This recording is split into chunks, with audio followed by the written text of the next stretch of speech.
Sambalang magina ang alok nila at trabaho sa Japan at sa Amerika. Ang singil nila, 100,000 piso bawat isa.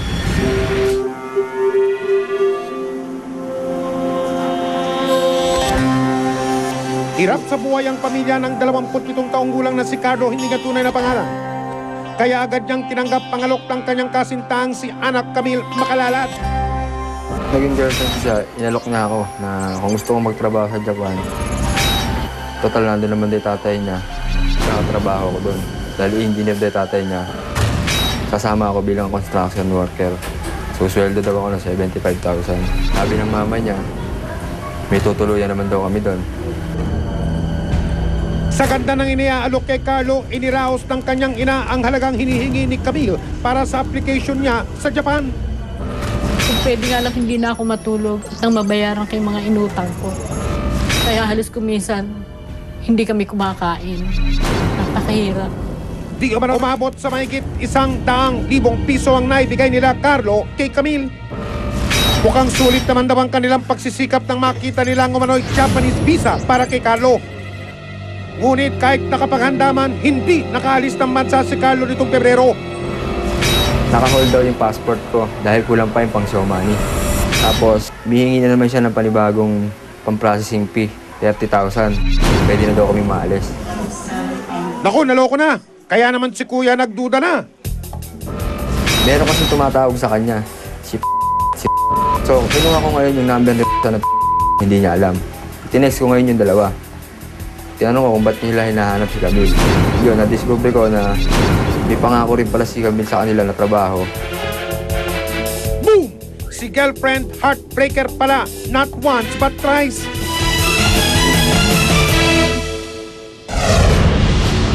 Ang dalawa pang nabiktima ang magkaibigang itatago natin sa mga pangalang Kat at Lisa. Bali, classmate ko siya nung high school. Una sa text na sabi niya, gusto niyo bang mag-abroad, mag-apply abroad? Sabi ko sa text din, ay ko, pero sure ba yan? Pero imbis na sa Japan, sa Amerika raw ang tungo ng dalawa bilang receptionist sa isang hotel. Ang kita, 100,000 piso kada buwan. Aba, sosyal.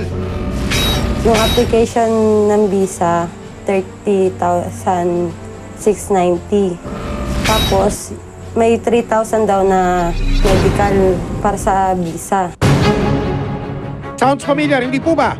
At dahil sa pangakong magandang sweldo, inalok din ni Lisa ang kanyang kaibigang si Kat. Ang unang bigay namin is 10,000 po para maipasok na daw po yung application namin sa embassy.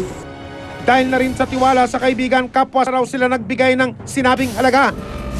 Sabi niya, siya na po yung bahala kasi yung tita niya, meron siyang tita sa embassy, pangalan is Agnes. Abat may palakasan system pa pala. Mapapabilis daw ang kanilang application dahil sa isang nagangalang Agnes Alicante na empleyado di umano ng Embahada ng Estados Unidos. Higit na silang napaniwala ng pakitaan sila ng tinatawag na itinerary receipt ng isang kumpanya ng airline, kalakip ang kanilang mga pangalan. Nung Enero naman sila nakatakdang umalis. Pero matapos daw nilang magbayad, naglaho raw ng parang bula si Camille. Out of coverage na yung cellphone niya. Tapos hanapin, tinatanong ko sa mga pinsan niya na mga barkada ko naman. Kaya lang hindi din nila nakikita, wala din silang balita. Dahil sa kanyang pagtatago, namumroblema ang pamilya ni Kat. Pinaghirapan namin yun. Sa yung iba naipon ng anak ko. Yung ibang pera naman, kinuha namin ng 5-6.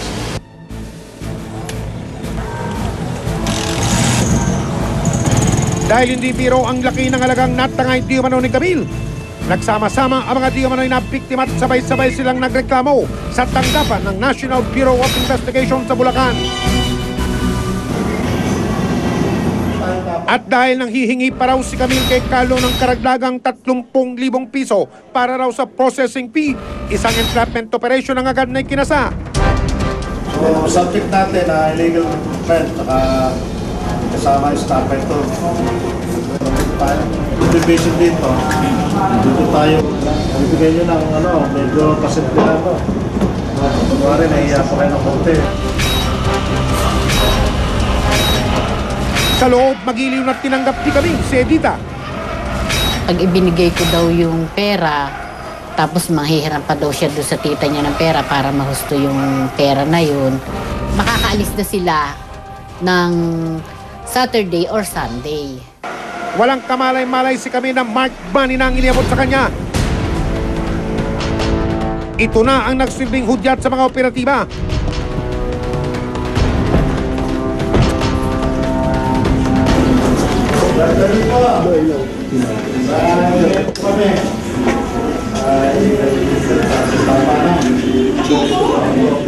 Lahat na sasabihin nyo, pwedeng gamitin laban sa inyo. Meron kayong karapatan kumuha ng abogado na pinili ninyo. Kung pinili ninyo. At kung wala kayong kakayanang kumuha ng abogado, pwede ka po kayong bigyan ng gobyerno. Kasi dapat po talaga haharap na kami sa akin. Tapos, iharap po namin si Agnes Alicante. Yun po, hindi po namin makita si Agnes. Wala ganito yung para sa iyo information yung ibigay sa kami lahat sa opisina tayo. Oo nga po, yun nga po. Sa tanggapan ng NBI, dinala ang mga natakip. Hindi na kami naniniwala kami, kahit ang sabihin, hindi kami naniniwala. Ito po yung parang awa na po. Nagpapakaawa po ko sa inyo. Para rin po sa Usapan natin, pamilya ibalik ko. mo ang pera namin, Opo. pagkasakali, mapawala namin ikaw na. Alam niyo po, ang pera na papalitan. Request na hindi yan. Sana nga kasi inisip mo yan lahat ng puso. Kasi inisip mo lahat ng tao maluloko mo eh. Kaya namin ginawa ito na magsumbong na kami, marami pa ang maluluko mo. Hindi nga po. Kawawa naman. Siyempre may pamilya naman po. Ako kayo pera lang po. Ako po kahihiyan nyo na wala sa akin. Pera lang yun, pera lang. Isipin mo kahihiyan ng lahat ng inutangan namin. Alam na alam mo kung saan sa kanilang Ayun nga po, utang. sandali lang po, sandali. Ayun po. Ano yung kahihiyan Papalitan, mo? babayaran. namin. Ang ano na po, yung ganyan, syempre okay na po yung ganito. Yan, NBI. Pero po yung iaano na pa ng buong Pilipinas, buong mundo. Syempre po, paano naman po ako? Paano naman po yung pamilya ko? Wala po Kasama sa panluloko nanay mo, kaya hindi Wala ko po, pwede. hindi po siya kasama. Ay, hindi. At kumain din yan ang pera nang galing sa amin. Sinubukan naming hingan ng payag si Camille, ngunit siya'y tumanggi. Upang maliwanagan, una naming pinuntahan ang Embahada ng Estados Unidos para tanungin kung may empleyada nga silang Agnes Alicante ang pangalan. I can only tell you, I am not aware of any woman named Agnes Alicante on the embassy's payroll. Naku, naloko na. Mukhang hindi nyo talaga siya makikita gayong wala namang Agnes Alicante sa loob ng US Embassy. Dagdag pa ng embahada, tanging sa kanilang tanggapan lamang daw dapat maganap ang transaksyon ng mga visa application. I would remind anyone in your audience, if someone identifies himself or herself as a U.S. Embassy employee, they should be able to produce a badge that verifies their connection to the embassy and a telephone number with an extension that can be reached to the operator. Anyone promising you that they can acquire a visa for you, or procure a visa, or make arrangements on the street is certainly misleading you. Contact us through Facebook, through our email addresses, which are found at our website. There's particularly one for fraud prevention. And again, we urge your audience to use their common sense in interpreting an offer to facilitate a visa. Sumunod naming tinungo ang embahada ng bansang Japan. Paglilinaw nila, peke ang travel visa na ibinigay kay Carlo. It's not authentic. We have no record of the application of the visa. Also, we have no record of issuing the visa. Malayo din daw sa original ang itsura ng tunay na Japanese visa. At this moment, and that visa applicants are required to submit their visa application to the travel companies authorized or accredited by the Japanese embassies. People can access to the Embassy of Japan homepage. They can easily recognize the informations, including the name of the companies. Babala ng embahada, huwag basta maniwala sa mga magagandang alok. Ayon sa Philippine Overseas Employment Administration o POEA, wala sa talaan ng mga lehitimong recruiter ang pangalan ng mag-inang Rosalina at Camille Macalalad. Habang ang tinatawag na itinerary ticket naman ay pinakita kina Lisa at Kat, peki rin daw, ayon sa ipinadalang sulat ng airline. Pambihira, daig nyo pang mambobolang manliligaw.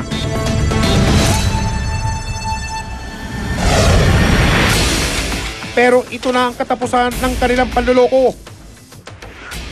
Formal nang isinampang kaso laban kina Rosalina at Camille Macalalad. So ang kanilang nilalabag dito ay yung Republic Act 8042 na may karampatang parusa na pagkabilanggo habang buhay at fine na hindi bababa sa 500,000 at hindi naman lalagpas sa 1 milyon. Gayon din yung kanyang nilabag na violation ng Revised Penal Code, yung estafa, meron itong karampatang parusa na presyon koreksyonal sa maximum at presyon na mayor sa minimum or hindi lalampas naman ng 6 na taong pagkakulong hanggang sa 20 taong pagkakulong.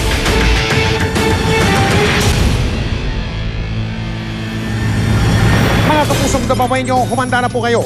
Darating na po ang investigador at libing payong legal ang handog namin sa inyo. Kung meron kayong gustong isumbong, nakahanda rin kaming makinig sa inyo. Tandaan nyo po ang petsa mga kapuso, Mayo 19 ng taong ito, araw ng Sabado.